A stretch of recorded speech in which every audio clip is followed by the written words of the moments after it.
Hey everyone, welcome to our 7th devlog for the Sacred Acorn. I know it's been a while since we've had one of these, but I promise you we've been hard at work making new areas and finishing off old ones. One of the big pieces of news that we have at A Few Dragons is we have a new communications director, Vivian Vandal. You can find her on Twitter at Hexanguin, and I'm sure she's lurking around on the YouTube and the Discord as well, so be sure to join those. The other big piece of news, we have the game on Steam now, and you can wishlist it.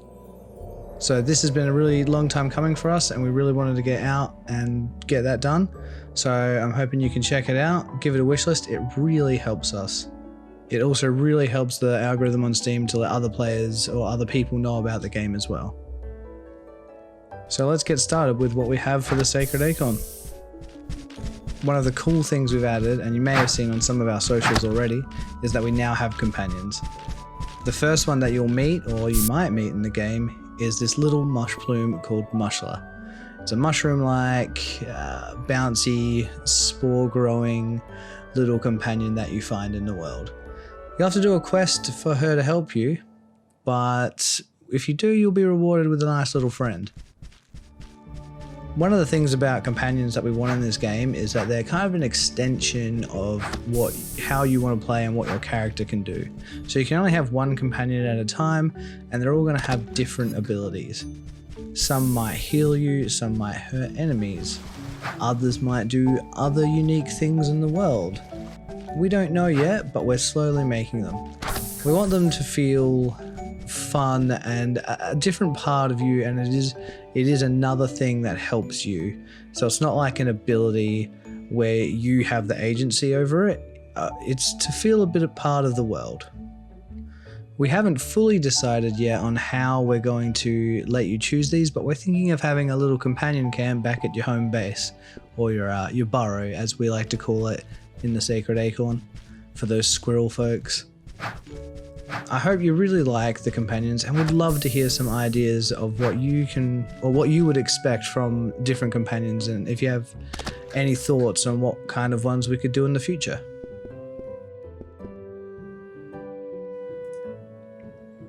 Now, I know we were talking about Mushler and how she's a new companion in the world, but what part of the world is she in?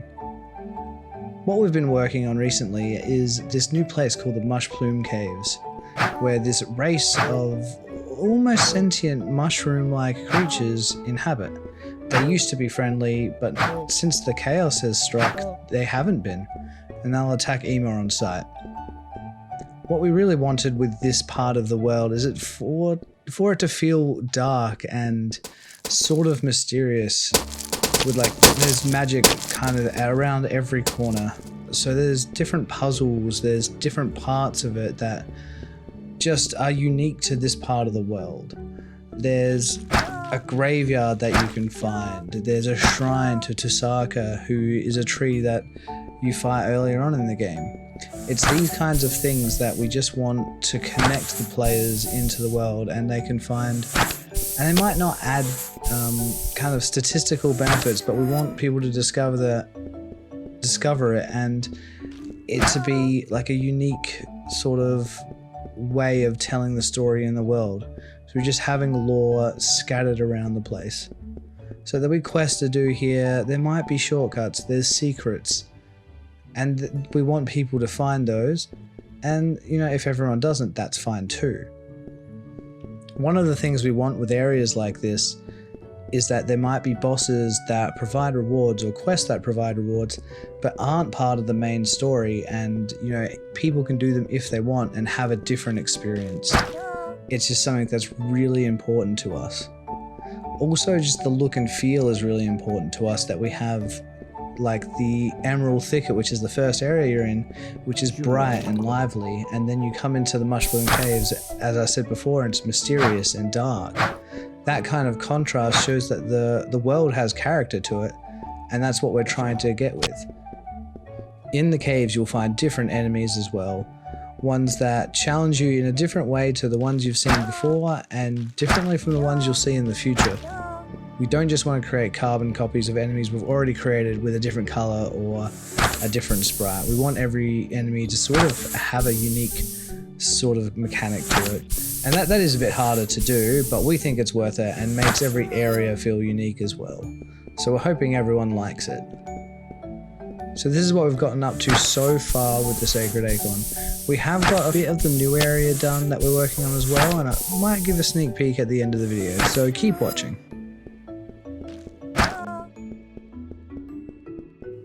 So if you're interested in what you've seen so far, maybe you'd consider supporting us. There's a few ways of doing this. One of the better ways for you, because you get something out of it, is our merch store. So far we've got a nice Ema Naptime t-shirt, which we really like and we think the design's cool. I definitely enjoy wearing it and I enjoy promoting Naptime. We have it in a few Dragons shirt as well, and we're looking to create more designs in the future, so always check back. We'll announce anything that we do come up with in our socials as well, so don't hesitate to just keep a look around there. Another good way to keep up with what we're doing is to join our newsletter. We post monthly here, and it will be things that you might not hear on the socials, and it'll be a lot more in-depth as well. Plus, it's the best way to hear about stuff first, as we'll usually try and put it here. We also give merch store discounts and other useful insights about what we're doing and how you can connect with us. You can always like and subscribe this video, that helps support us as well. Or if you're feeling really generous, go over to our Patreon. We're currently working on the rewards that we want to give out there, so stay tuned and we'll let you know in the future what they are. But if you just want to support us now because you like what we're doing, that's also great. So I bet you're wondering what's coming next. So the next area is the Dusty Canyon. It has some unique features about it. We're not going to go into it too much, but we'll show off a little preview. We're going to post some stuff on Twitter as well, so keep an eye there. That's all for this devlog that we've got. Hope you're enjoying the journey so far. We definitely are. I can't wait to get this game out to everybody. I'm just so excited to. And seeing the few people I've seen play it so far, like just the way they've interacted with the world that I didn't expect they would, has been amazing. So I'll catch you next time.